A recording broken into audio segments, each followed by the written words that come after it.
Hello guys, welcome back to ఇంకోటెక్ channel. ఈ వీడియోలో నథింగ్ ఫోన్ 2A ప్లస్ గురించి అయితే తెలుసుకుందాం. నథింగ్ 2Aకి 2A ప్లస్కి అయితే ఎక్కువ డిఫరెన్స్ అయితే లేవు, మ్యాక్సిమం సేమ్గానే ఉన్నాయి. ఇంకా ఈ ఫోన్ యొక్క డిస్ప్లే వచ్చేసి 6.7 AMOLED డిస్ప్లే ఉంది. 128 రిఫ్రెష్ రేట్తో పాటు 1300 నీట్ పీక్ బ్రైట్నెస్ సపోర్ట్ చేస్తుంది. డిస్ప్లే అయితే సేమ్ టు సేమ్ ఉంది 2Aకి 2A ప్లస్ అయితే. ఇంకా ఈ ఫోన్ యొక్క కెమెరా పర్ఫార్మెన్స్ గురించి మాట్లాడుకున్నట్టయితే కెమెరా పర్ఫార్మెన్స్ కూడా మనకైతే మ్యాక్సిమం సేమ్గానే ఉంది. 50MP సెటప్ అయితే ఉంది. సోనీ కెమెరా అయితే లేదు, ఇందులో సామ్సంగ్ కెమెరా ఉంది, iOS సపోర్ట్ వస్తుంది.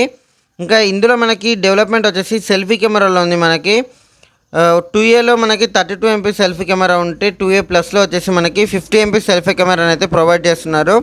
సెల్ఫీ కెమెరా పరంగా అయితే కొంచెం డెవలప్మెంట్ అయితే ఉంది. ఇంకా కెమెరా పిక్స్ పరంగా చూసుకున్నట్టయితే రెండిట్లో కన్నా 2A ప్లస్లో అయితే కొంచెం ఎన్హాన్సింగ్ కానీ క్లారిటీ కానీ కొంచెం బాగానే ఉంది. మంచి పర్ఫార్మెన్స్ అయితే ఉంది, డెవలప్మెంట్ అయితే. ఇంకా నెక్స్ట్ ఈ ఫోన్ ఒక ర్యామ్ అండ్ రోమ్ గురించి మాట్లాడుకున్నట్టయితే ఇందులో మనకి LPDDR4Xతో పాటు UFS 2.2తో అయితే లాంచ్ అయింది. 8GB 256 ఇంకా 256GB వేరియంట్ అయితే ఉన్నాయి, రెండు వేరియంట్స్ అయితే. ఇంకా ఈ ఫోన్ ఒక గేమింగ్ అండ్ ప్రాసెసర్ గురించి మాట్లాడుకున్నట్టయితే ఇందులో మనకి MediaTek Dimensity 7350 Pro ప్రాసెసర్ని వాడుతున్నారు. ఇది మనకి గేమింగ్ పరంగా కానీ బ్యాటరీ పరంగా కానీ ఈ ప్రాసెసర్ అయితే మంచిగా డిస్ట్రిబ్యూషన్ అయితే ఉంటుంది. ఇంకా ఈ ఫోన్లో మనము BGM వచ్చేసి 60 FPS వరకు అయితే వితౌట్ ల్యాగింగ్తో అయితే ఆడుకోవచ్చు. ఇంకా దాంతోపాటు ఈ ఫోన్ ఒక AnTuTu స్కోర్ వచ్చేసి మనకి 7,50,000 అబోవ్నే ఉంది. మంచి గేమింగ్ ఫోన్ ఏదైతే పర్లేదు. నథింగ్ ఫోన్ ఎవరైతే కొనాలనుకుంటున్నారో ఇదైతే బెస్ట్ చాయిస్ 2A కన్నా 2A ప్లస్ అయితే. ఇంకా ఈ ఫోన్ యొక్క బ్యాటరీ గురించి మాట్లాడుకున్నట్టయితే 5000 mAh మ్యాసివ్ బ్యాటరీతో పాటు 50 watts ఫాస్ట్ ఛార్జింగ్ సపోర్ట్ ఉంటుంది. ఇది మనకి 45 minutes లోపు అయితే ఫుల్ ఛార్జ్ అవుతుంది. ఇంకా ఈ ఫోన్లో మనము జనరల్ యూజర్స్కి అయితే కంఫర్టబుల్గా 1 day అయితే కంఫర్టబుల్గా రన్ అవుతుంది.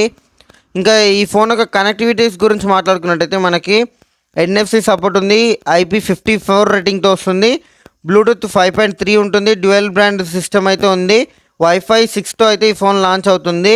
ఇంకా ఫైనల్గా ఈ ఫోన్ యొక్క ప్రైసింగ్ గురించి మాట్లాడుకున్నట్టయితే బేసిక్ వేరియంట్ వచ్చేసి మనకి 24,999కి అయితే వస్తుంది.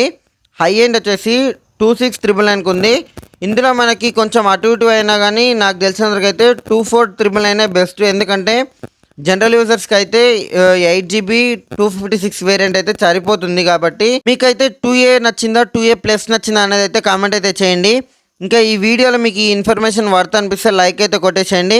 ఇలాంటి మరిన్ని వీడియోస్ కోసం అయితే ఈ ఛానల్కి సబ్స్క్రైబ్ చేసుకోండి. ఈ వీడియోని ఎండ్ వరకు చూసినందుకైతే thanks. Have a nice day.